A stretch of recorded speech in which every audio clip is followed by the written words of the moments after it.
In a world where parenting is in a dire need, now more than ever in 2025, parents are losing the battle. They're losing their children to society.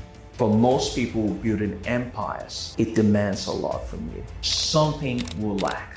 We're all going to sacrifice something. Most times we'll prioritize our family than our job. Sometimes we'll prioritize our job than our family, and that's okay.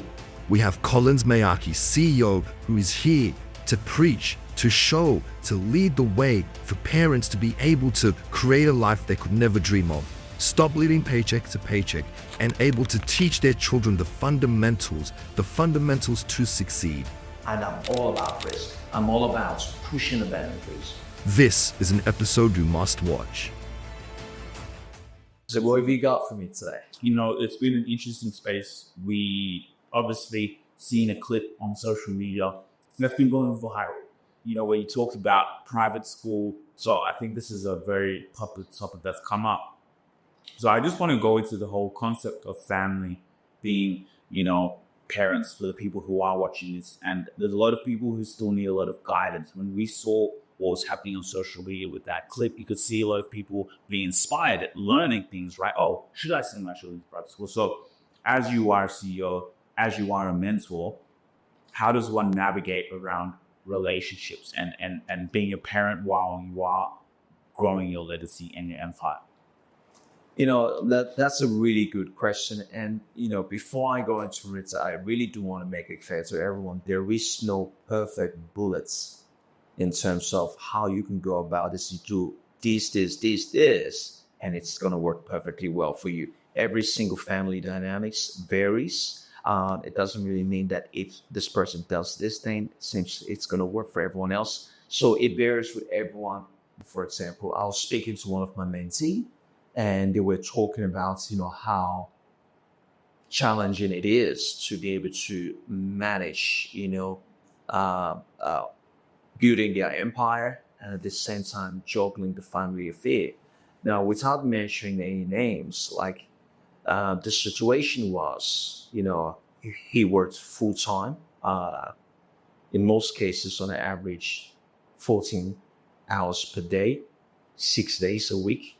And why he had a very supporting partner that, basically did all the heavy lifting at home, taking the kids to school, bringing the kids back home, taking the kids to, their, sporting events and so on and so forth. And he felt this old feeling like he's never really around for the little one in most cases. But at the same time, he felt that, he had to do this.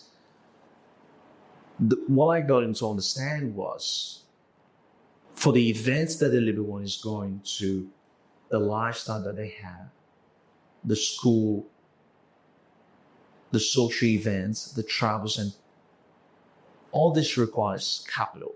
It requires funds to do it. And that's why he's got a quite a unique partnership where wherever he lacks, the partner picks up, and wherever the partner lacks, he picks up. They both complement each other in a way. And for them, for the little one to be able to have all that he has, the money has to come from somewhere. And that's the sacrifice they have to make. Now, he can choose to not do that and be home more often. What sort of effect would that have on their family on their family budgets? Does that mean they'll have to downgrade in type of cars, the type of car they drive, downgrade in type of home they live in, downgrade in terms of school that the child goes to, downgrade in terms of the holiday they go to? They can do that. It's a personal choice they have to make as well. But the bottom line is, what I see too often, I see parents beat themselves too hard that they're not able to be there for their child most of the time. And my advice is, there's certain phase that we all go through. There's a phase of when you have to accumulate, which means you have to really work hard. And if you've got a partner that you can explain to what the journey looks like, what needs to be done now based on a certain window of opportunity that you've got that requires to give 10, 15, 20 hours for whatever certain period of time. Don't feel bad about it. You're doing what you have to do for you to be able to provide for your family. Because the bottom line is, all the stuff that the little one is going to, someone is funding that. And that's you, right? So having that understanding that you're doing what you can do for the betterment for your family, I would say it's a better way to look at it rather than you beating yourself. And I would even go 2 steps further and say, when you look at most kids, that mom and dad are there for them at their sporting events, every single sporting event, every single, getaway, that mom and dad are always there 247 for them. I can argue the fact that some of those kids are normally depressed. The kids that's basically that is hardly there in most cases, that is hardly there all the time, learn certain skills and understanding that you don't always get what you want in most cases, right? And I think this is actually a perfect time for me to use myself as an example. I love using myself as an example. Now, growing up as a kid, I would say hardly, I think my dad never really came to any of my sporting events. Never came to any of my sporting events. But mom was always there, auntie was always there sometimes, uncles were there sometimes, but dad was hardly there. To be fair, maybe sure to be 1 or 2, but he knew nothing about me growing up as a kid. But he get downloaded by mom will give him information such as what's happening here and there. And, I can see him go through the report, and sometimes he'll go, was this particular scope or coming to events or certain issue. Dad never did that. Now, growing up as a kid, and when I saw all the kids with their mom and dad, sometimes it made me feel a certain way, and sometimes I felt resentment towards my dad. But now that I'm grown up, I would say I've got a stronger relationship with my dad. There's a feeling, it gave me a sense of resilience in me, knowing that I can't always have everything that I want in a perfect setting, but I can make the most with what I have at that particular setting, in a way, right? And the relationship I have with my dad now is quite amazing, right? So there is no perfect balance going, all right, just pour everything to my kid. How's that kid gonna turn out? Or a kid that lacks in one part love. But as long as a kid is loved and they can see love from mom and dad in their own way, I think that's fine. I don't think mom and dad has to drop everything and be there 247 all the time. There's certain times that kid needs to figure out things on their own without the help of mom and dad. It builds up some sense of resilience in that kid. That would be my take on that. And I think it's a conversation that we need to have more often, that I see a lot of entrepreneurs, business owners trying to build an empire struggle with, feeling like bad parents, really feeling like bad parent that they're not there for their child. And I'm saying to them, don't feel that way. You are there for your child in your own way. It may not be based on the standard that your neighbor expects you to be in. Yes, you might get some back talk from some people going, oh, you're putting your empire before your kids. You know that's not the case. So for mom and dads out there grinding, yes, That's you, yes. Grinding, working 14 hours a day, leaving the house before sunrise and getting back at sunset, hardly seeing your kid, going to bed. I want to commend you and say that you're doing the best you possibly can to put a roof over your child's head, and don't beat yourself over it. We've got single moms out there working 2-3 jobs to be able to provide for their kids, or single dad, or a joint family, but either mom or dad is providing the food on the table but having less time with the child. You're doing your very best in the very best way you know how to do it. Do not beat yourself over it. There is no perfect family out there, based on what I can see. That will be my message to everyone. And what I intend to realize, looking at my experience with my parents and my kids now growing up, I think there are 3 phases a child goes through. There are 3 phases a child goes through.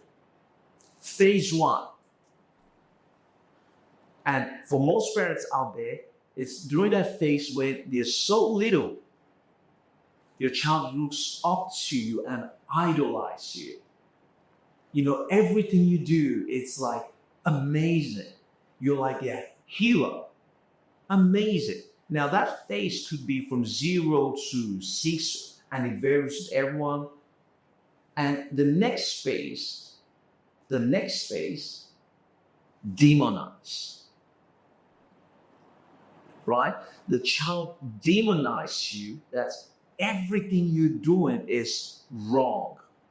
Everything you say is wrong. You're bad mom, you're bad dad. They go through that phase, that demonized phase, right? And the final phase is humanized.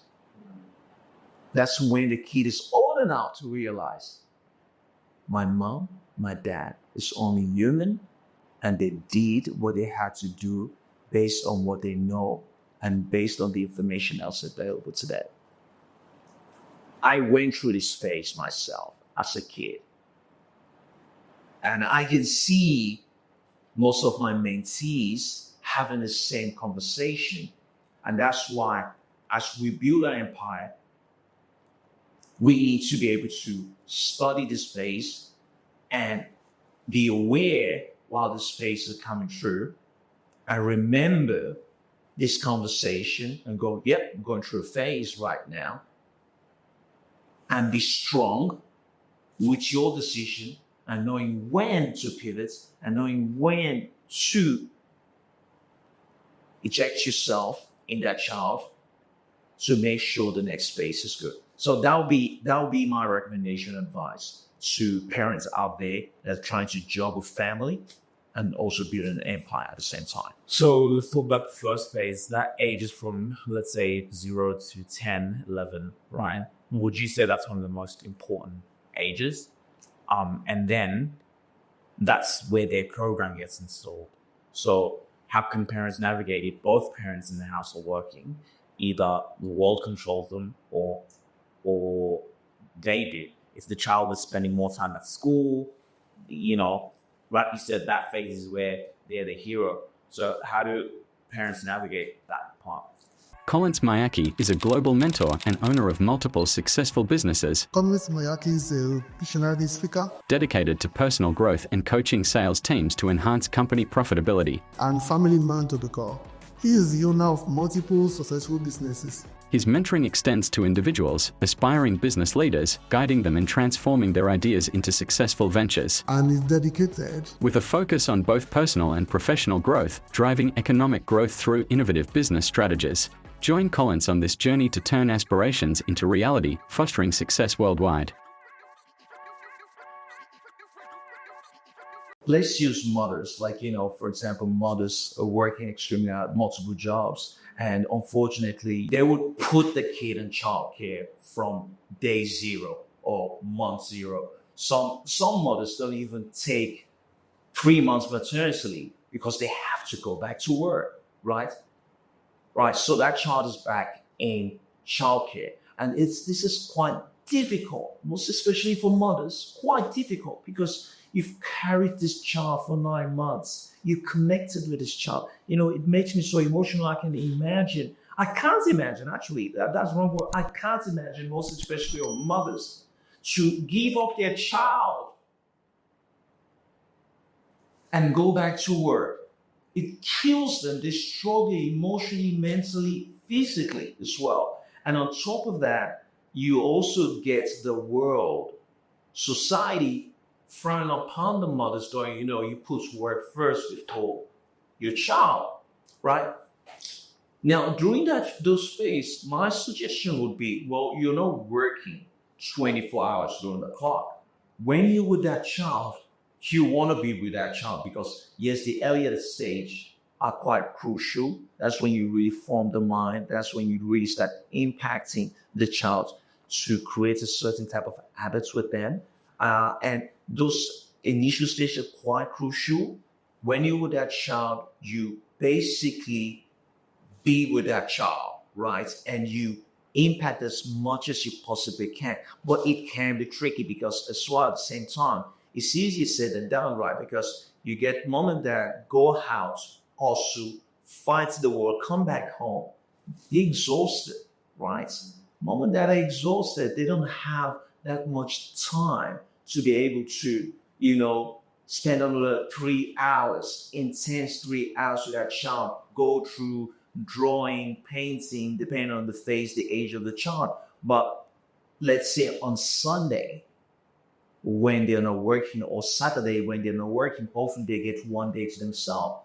That's one day, yes, they want to rest, but at the same time, carve out certain time during that day to dedicate a couple of hours. And that timeline is so crucial for you to be able to impact the wisdom and knowledge that you want to follow that child for the rest of their life.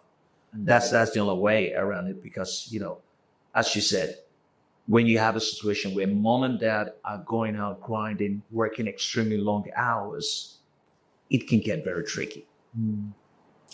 So I also like being present, I think really being present with the children, especially after all the hustling and the grinding.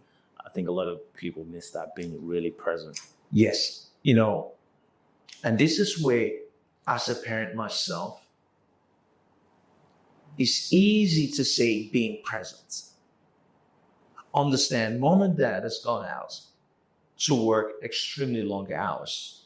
They've gone out, they've worked 13, 14 hours, whatever it is, depending on how demanding their work is. Mom and dad are burnt out. They want to just relax. So being present, being present, as easy as it may sound, might be quite challenging for mom and dad to show. But it is what they have to do. They have to be strategic around it to say, okay, right, I have to try and be present, but let's understand that there is so much distraction that dad or mom want to just unwind and just watch TV and put the little one looking at an iPad. It's just easier that way, right? Because they just want to unwind and calm their mind. And if that's your situation, mom and dads out there, don't beat yourself over it. Don't beat yourself over it. No parents, I would say no parents. I've come to the final conclusion. Most parents that have a child are doing the very best they can based on the information they have to raise their child. You and I sit here and say, oh, this is the best way to raise a child, do this, be present. It may not work for every family, right? Every family are unique in their own way. So do the best you possibly can, mom and dads out there. but understanding that every kids go through their own phases, being aware of those phases, recognizing those phases, and dealing with it accordingly. That'll be my advice to mom and dads out there. To really help navigate, because I feel it's something that a lot of people go through. So let's go on the other side in terms of like, where people are split, right? Or even maybe sometimes together. How does, let's say, a father navigate when maybe even from the mother, there's negative messages about the father who is always working, or the children, every time they go out, they just see mother, but they don't see the dad. How does the dad deal with that when he's got to fight that battle by himself if he doesn't have his partner to be able to align that same message? That's where it gets really tricky. And I'll give you a scenario right now. And this is where we, as parents, we may not get along with each other, but we got to understand that we're raising kings and queens, right? And regardless of how I feel about you, or based on the experience I have with you, we don't want to project our experience onto our child. That is easier said than done, obviously, because there's so much emotion and feelings happening to us. Well, we got to really try our very best to avoid that. Now, let me give you an example. Little Johnny, we'll use little Johnny as an example. And to all the Johnnies out there, I'm so sorry to use an example. I gotta use a name for this. So walk with me on this scenario. Little Johnny has gone out with dad because his dad's weak to look after little Johnny. And so little Johnny has spent the entire weekend, Saturday, Sunday, with his dad. Now, Johnny comes back home to mom, and mom asks Johnny, God, hey, how's your time with dad?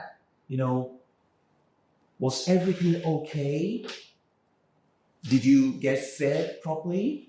Like, what did you eat? Oh, and little Johnny goes, we had pizza. Go. Mom goes, oh, just pizza? Oh, that's okay. Don't worry. I'll prepare you a nice meal. Did you feel safe? Were you well looked after? Did you sleep well? Right? Now, Johnny would reply, oh, yes, or no, whatever. But let's assume he said yes, right? Yes, fine, things like that. Now, when you do all that, when one partner acts that certain way, indirectly, they're saying to that child, you are not safe with your dad. Now, if that child is to be asked a question, do your mom say anything negative about your dad? The child will say the truth. No. Based on that scenario, no, she didn't say anything negative about his dad. But she's implied to him to make him feel that maybe I'm not safe with dad. And this is where we got to be very mindful. And it goes both ways. Fathers saying that when the kids has come back from mom's home. It goes both ways. Do you want fathers really say stuff like that? Or is that mother just being that feminine, nurturing aspect of, that's how one can be? It could be, but it could go both ways as well. The point I'm trying to get out here is the words we use and how we say.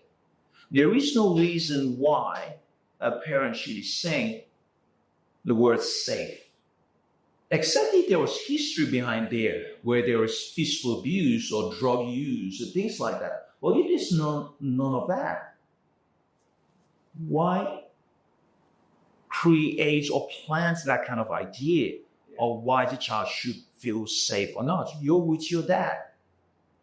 You should be safe. And if you don't think he's safe, why let your child go to someone that is not safe, right? So this is where I guess the language we use can shape or create idea in a child's mind. Again, both ways. The father can say the same in their own way too. So those kind of little language, or let's flip the scenario. Little Johnny comes back home. My mom goes, "Did you have a great time with dad?" "Fantastic. Oh, that's great. You had pizza. Oh, that's fantastic. You had pizza. That's really good. I'm so glad you had a good time with dad. That's fantastic. All right, great. All right, well, you go upstairs and we'll change your clothes and I'll come catch up with you." Same scenario, different language. Now, in that same scenario as well, you ask the child, "Do mom say anything bad about that?" The answer is also no. But one scenario on one hand implies that maybe I'm not safe with that. And the other scenario is you have fun. That's it. Right? So that would be my take on that, I guess. I think that's a very interesting topic, and I feel a lot of people can relate with that.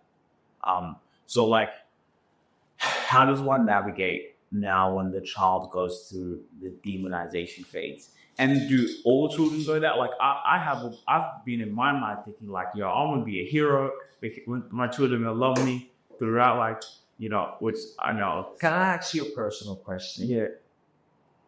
And let's be truthful, honest. Do you think you've gone through that phase with your parents? It could be mom, it could be dad. Do you think you went through that phase? It could be a small period of time. Yeah. The phase of idolize. And most kids, when a kid is born, they look up to their parents, because they don't know anything. The world hasn't shaped the child yet. So anything mom and dad does is, the kid baby laughs. Idolize you.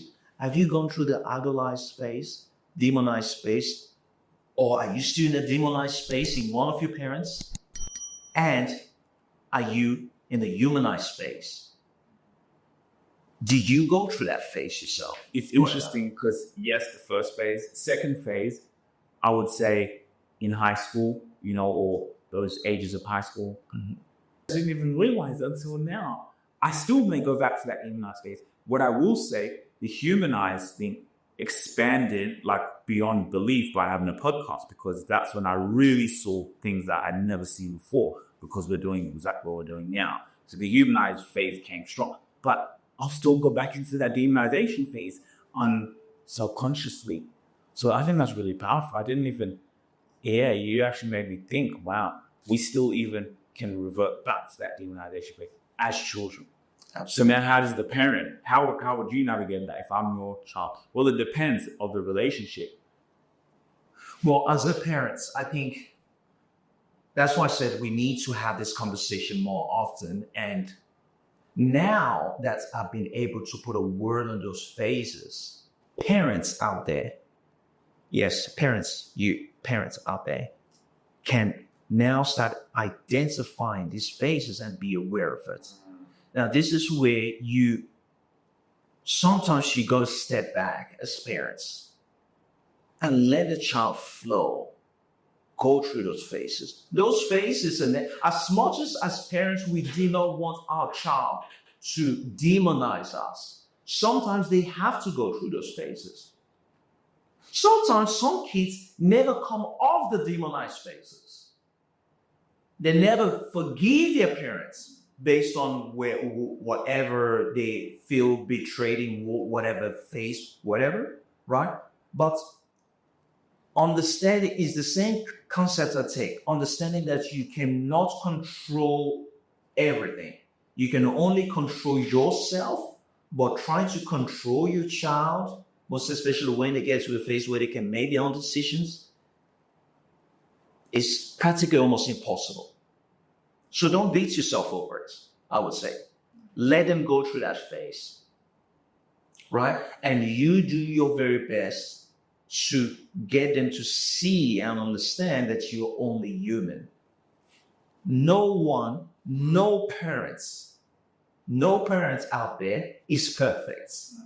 I really enjoyed the event. I like Collins' style of presentation. Some of my key takeaways were just different mindset and thinking about generational wealth. Some of the main things that I picked up was how one generation starts doing it tough. Then they pass on strength to the next generation. That next generation then starts building wealth. And then as it's passed on to the next generation, you find that some of the next generation become weaker and weaker, and then they destroy that wealth. So what I got from that was how to think about, as we are building wealth here, how do we change that narrative so that our kids learn how we are doing things, so that they don't become lazy and weak and destroy that wealth. So what I'm going to be doing myself is starting to involve my kids a lot more, teaching them about what I'm doing. When I'm doing an investment or business, actually bring them in, teach them what I'm doing, so that when we pass the wealth on to them, they won't destroy it. So that's what I got from today. Excellent value. I also made some great connections today. That's one of the things that I find valuable about attending these sort of events. You make valuable connections.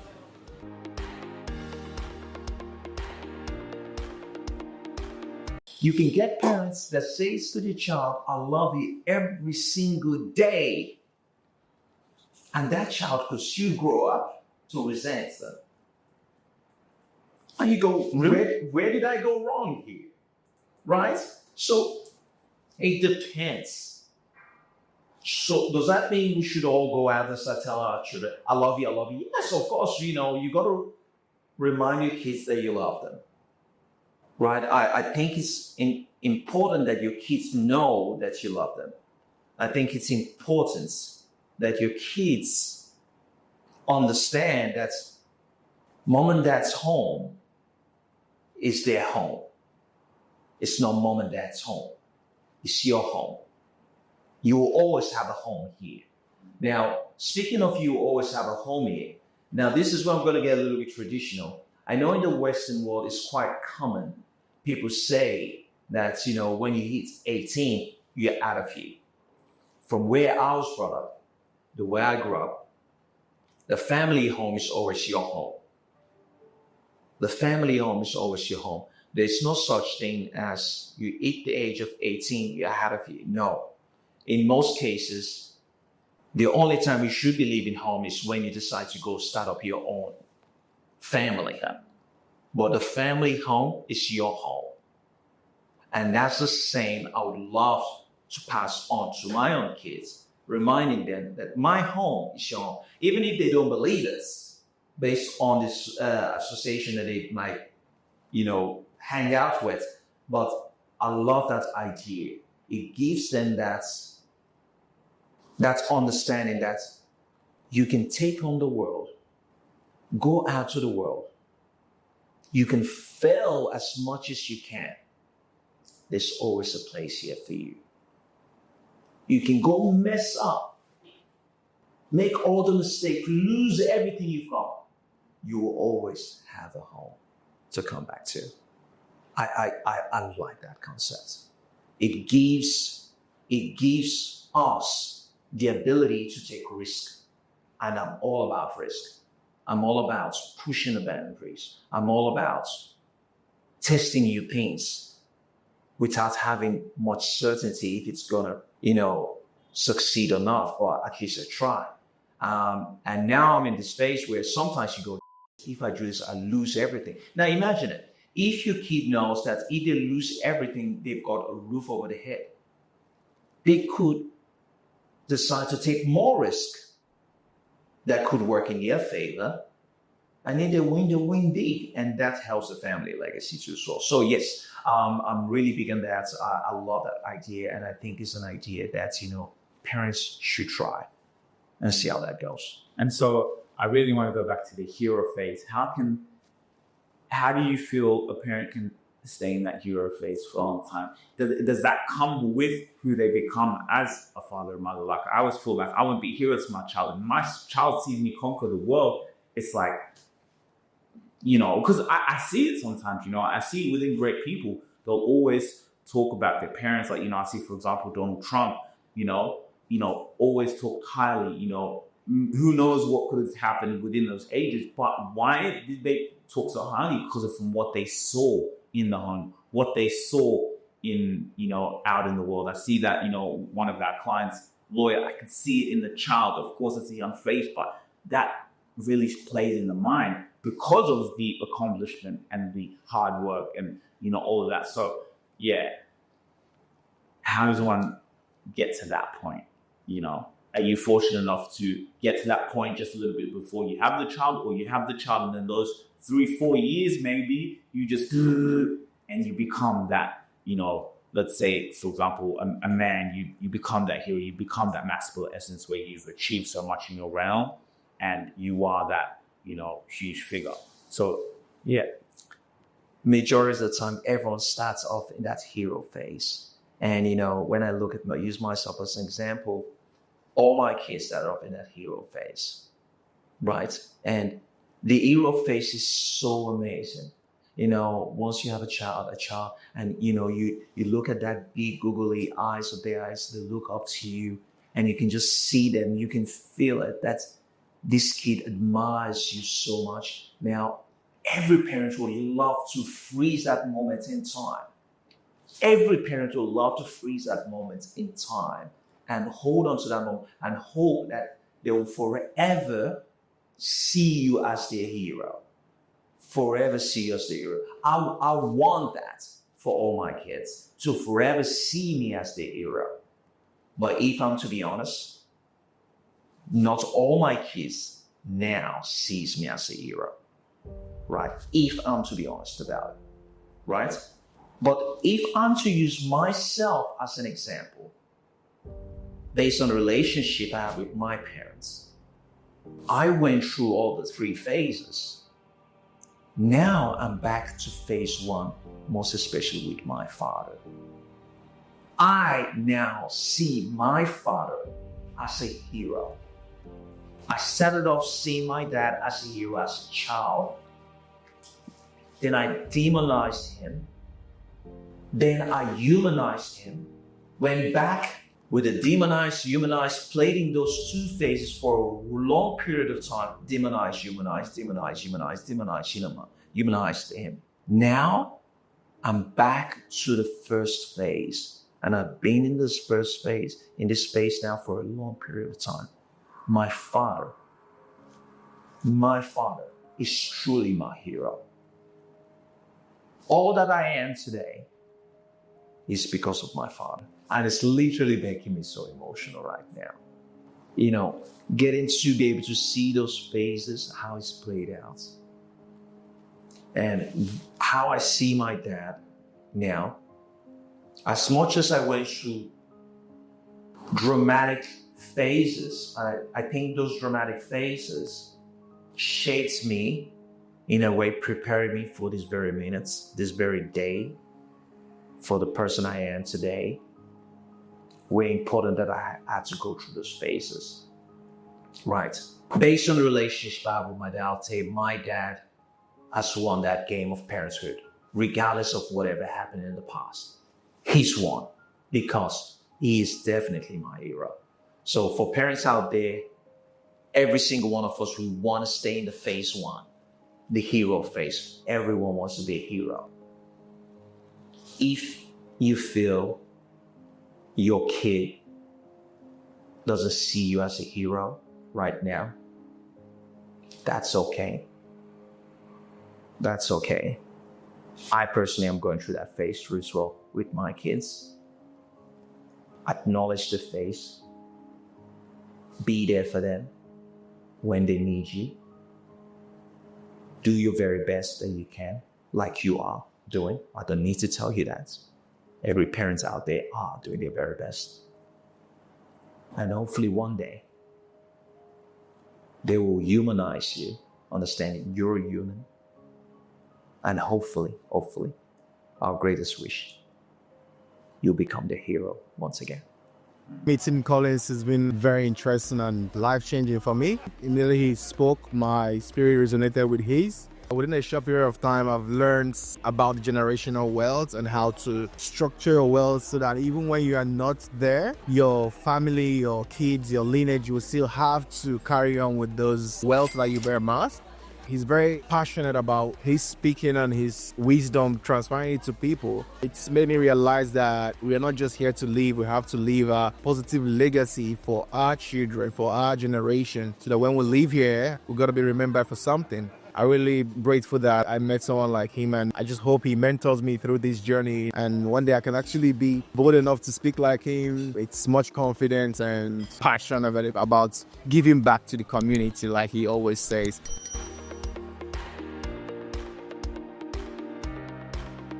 So where do you think there's a point of disconnect?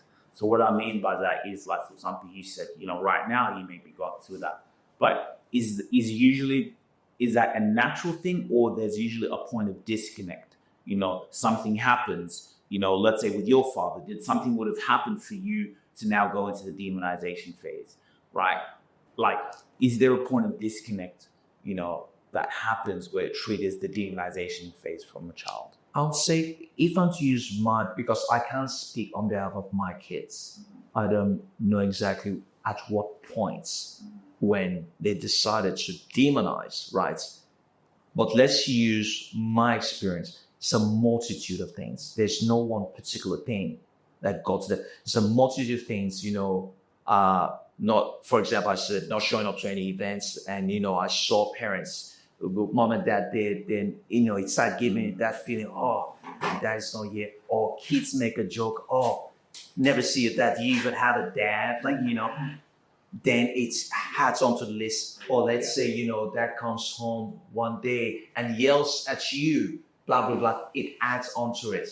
Let's say you did something wrong, which, you think, oh, it wasn't really wrong, and you cut it. It adds onto it. So there is no one particular face. It's a multitude of things. And based on what you see, based on what you hear, based on what you see, the Joneses doing next door as a family, it just adds up. That's based on the experience I went through as a kid, that got me to that phase as well. But then when I got I think when I got to a more mature level where I was able to start having proper conversation with my father, asking him certain things. Why did you do this? Why did you do that?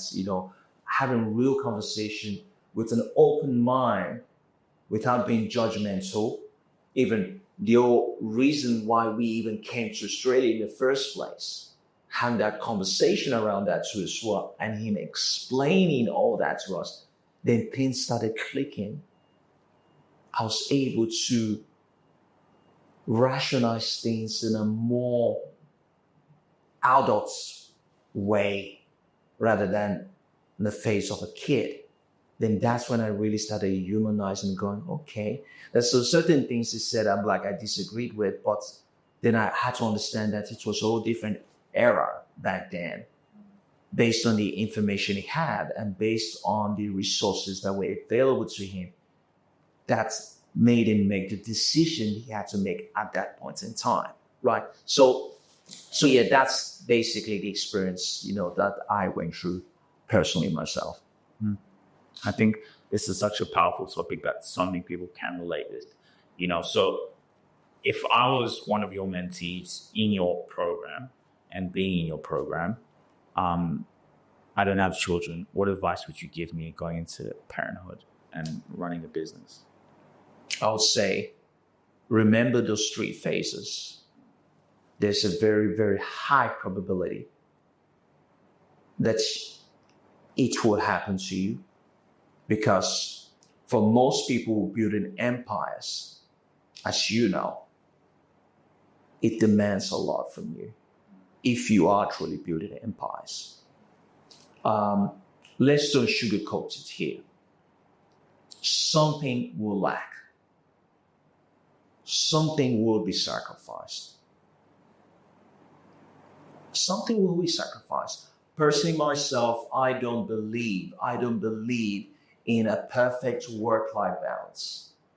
Personally, myself, I do not believe in it. You cannot be 100% present at your work and 100% present with your child. It's practically almost impossible. There will always be some sort of trade-off.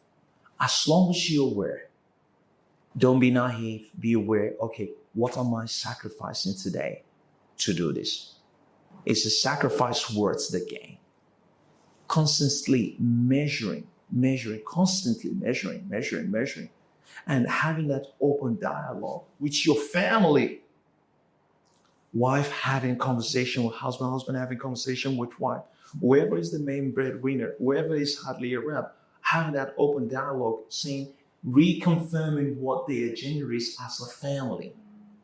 And while you're doing that, the other party is covering for the other party and reminding the child of the agenda of the family, that this is why mom has to go hustle outside. This is why mom has to go have to studio. This is why mom has to go do that. And this is why dad is there for you on your school events, because mom can be here, because mom has to pay for us to be here. So thank you, mom, for sacrificing yourself for dad and little Johnny to be here at this event. You are our hero, mom. So having that conversation and reminding the child that mom had to sacrifice. The child may not understand, go, well, mom, you don't have to. Just come. But explain and having that dialogue. But the bottom line is, we're all going to sacrifice something. We're all going to decide or make decisions, and something we prioritize on the other. Sometimes most times we'll prioritize our family than our job. Sometimes we'll prioritize our job than our family. Sometimes you get a situation, people say, oh, I work from home because I want to be around my family. Well, are you really around your family when you're stuck in front of your computer? And little John is saying, mom, come play. And like, give me 1 hour, I'll be there with you. You're really not there. You're not really still present. You're still going to sacrifice those time, and that's okay. We really need to have more of this conversation, because parents are beating themselves too hard because the society has painted this perfect picture how parenting should be. But they forget that we're not living in a perfect world. Right, so that would be my take on that. Incredibly powerful. I think, this is why, you're doing this, right? To be able to just give this advice to all the people who need it. Before we cut off, let's talk about your mentorship program. What's your vision for that, and how are you impacting the next generation of entrepreneurs or family members, who need this type of advice, financially, spiritually, business-wise? How are you navigating that for 2025? Well, 2024 has been quite amazing, and for every business owners, mentees out there that believed in me, that took me on board, I want to say thank you personally to you all that believed in me. And for those of you that are still on the fence trying to decide if to join my mentorship program, I say do it and do it now. What to expect is this rawness, energy. Am I the perfect mentor out there? Absolutely not. I'm not a perfect mentor, but I can relate to you. The phase you're going through, I probably have been through that phase myself. There are things you're going to be going through that I have gone through myself, that I can share those experiences with you on how I dealt with it and what worked for me and what didn't work for me. But part of this whole mentoring program is to help you grow from a business standpoint, from a spiritual standpoint, and as a human being. The whole journey is to hold you accountable. It's to help you discover new things, and most importantly, help you dream bigger. Because the issue we see most times is that not that people don't achieve their goals, it's because people achieve their goals so quickly because the goals are so low that it hit the floor so quickly. We got to learn to dream bigger. We got to learn to have bigger goals, and have someone like myself walk you through, hold you accountable, and create greater bigger dreams for yourself and your family. That's what's to be expected. And let's not forget about the energy too as well. So it's quite exciting. It's something I've dedicated myself into. It's something I've dedicated my life into. It's something I would love to share with the world and, show the world that there is so much more out there than what they think. There's just abundance all around us.